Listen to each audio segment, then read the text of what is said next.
provisions in a lease agreement for future expenditure. Depreciation charge. I'm addressing depreciation charge, which enables the owner to include an amount in the service charge to reflect the cost of the annual depreciation of plant and equipment and is based on the initial cost of an installation, rather than the future cost of replacement or repair.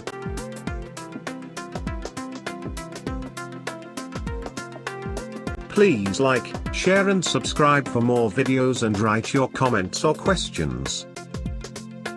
Depreciation is the measure of the wearing out, consumption or other reduction in life of an asset. Thus, by the definition above, this is clearly the landlord's money. Tenants neither favor paying for the initial provision of an item, believing that to be the landlord's task, nor do they wish to pay for something twice. If the landlord is recovering depreciation within the service charge and it is his money, it follows that the lease should recognize this situation and be drafted to require the landlord, from his own monies, to carry out these replacements, possibly to pre-agreed service levels, and more. According to recent court decisions, depreciation charges belong to the landlord, while amounts not expended from a reserve fund upon expiry of a lease revert to the outgoing tenant. As this is landlord's money, once the tenant has made his payment, he will have no further claim to it.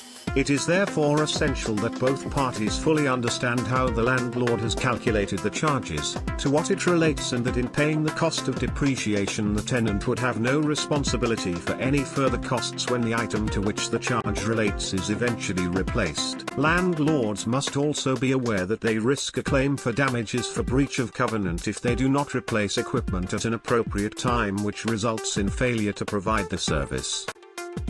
In calculating the annual depreciation charge to tenants, one suggestion might be to take the anticipated life cycle tables produced by independent bodies such as the Chartered Institute of Building Services Engineers. Let's take an example. Air conditioning plant has an originally anticipated life of 15 years. If the original cost was €300,000, the depreciation charge included in the service charge would be €20,000 for the first 15 years following installation. If replacement occurs earlier, for instance, due to lack of adequate maintenance, the landlord would not have recovered the full depreciated cost of the original equipment. However, if the equipment has been well maintained, the depreciation charge ceases once the landlord has fully depreciated the cost of the equipment.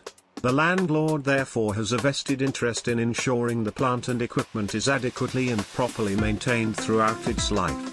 If you have found this video useful, please like, share and subscribe for more videos and write your comments or questions.